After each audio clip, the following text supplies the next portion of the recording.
రైతు సమస్యలే ఎజెండాగా కాంగ్రెస్ ప్రభుత్వంపై పోరుబాటుకు సిద్ధమైంది బీఆర్ఎస్. సాగునీరు అందక కష్టాల్లో ఉన్న రైతులను పట్టించుకోవడంలో ప్రభుత్వం విఫలమవుతోందని ఆరోపిస్తున్న బీఆర్ఎస్ పొలంబాట కార్యక్రమానికి పిలుపునిచ్చింది. ఇవాల్టి నుంచి బీఆర్ఎస్ నేతలు రైతులతో సమావేశాలు నిర్వహించబోతున్నారు.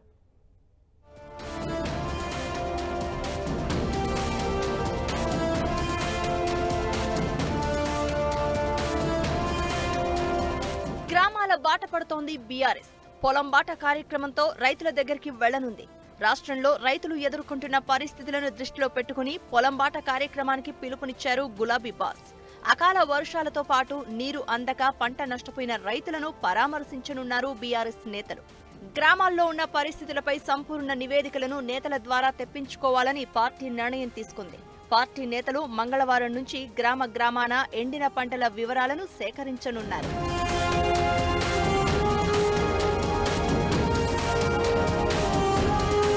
రాష్ట్రంలో 20 లక్షల ఎకరాల్లో పంటలు ఎండిపోయాయని బీఆర్ఎస్ చెబుతోంది. క్షేత్రస్థాయి నుంచి పంట నష్టం వివరాలను సేకరించిన తర్వాత గ్రామాల వారీగా ఆ నివేదికను ప్రభుత్వానికి సమర్పించేందుకు రెడీ అవుతోంది. 2-3 వారాల్లో ఈ ప్రక్రియను పూర్తి చేయాలన్న యోచనలో బీఆర్ఎస్ కార్యాచరణ అమలు చేస్తోంది.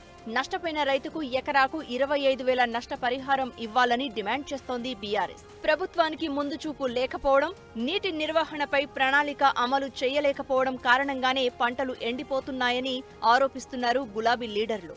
బీఆర్ఎస్ పార్టీ ఎంపీలు, ఎమ్మెల్యేలు, ఎమ్మెల్సీలు, మాజీ ఎమ్మెల్యేలు, మరి పార్టీ నాయకులు, గ్రామ మండల శ్రేణులన్నీ కూడా పంట పొలాల్లోకి వెళ్ళండి. మీ గ్రామాల్లో, మీ మండలాల్లో, మీ నియోజకవర్గాల్లో ఎంత నష్టం జరిగిందో వివరాలు సేకరించి మన బీఆర్ఎస్ పార్టీ కేంద్ర కార్యాలయానికి పంపాలని చెప్పి మేము కోరుతా ఉన్నాం. ఎందుకంటే ఆ వివరాలన్నీ కూడా క్రోడీకరించి మరి రాష్ట్ర ప్రభుత్వం దృష్టికి తీసుకువెళ్ళి ఈ రైతులకు ఎకరానికి 25,000 రూపాయల ఆర్థిక సాయం అందించే విధంగా ఈ ప్రభుత్వం మీద ఒత్తిడి తేవాలని చెప్పి ఇవాళ బీఆర్ఎస్ పార్టీ నిర్ణయం తీసుకున్నది. ధాన్యానికి 500 రూపాయలు బోనస్ ఇస్తామన్న హామీని ఈ సీజన్ నుంచే అమలు చేయాలని బీఆర్ఎస్ డిమాండ్ చేస్తోంది. రైతు బంధు నిధులు అందక ఎండిన పంటలతో రైతులు అవస్థలు పడుతున్నారని చెప్తున్నారు నేతలు. అప్పులు చెల్లించాలని బ్యాంకర్లు రైతులపై ఒత్తిడి తెస్తుంటే ప్రభుత్వం ఏం చేస్తుందని ప్రశ్నిస్తున్నారు. రైతులు రుణాలను చెల్లించొద్దని, తాము అండగా ఉంటామని హామీ ఇస్తోంది బీఆర్ఎస్. మేనిఫెస్టోలో ఇచ్చిన హామీ ప్రకారం 2 లక్షల రుణమాఫీని చేసి రైతులను ఆదుకోవాలని బీఆర్ఎస్ కోరుతోంది. ప్రభుత్వం ఈ సమస్యలను పట్టించుకోకపోతే లక్షలాది మంది రైతులతో సచివాలయం ముట్టడిస్తామంటున్నారు గులాబీ లీడర్లు.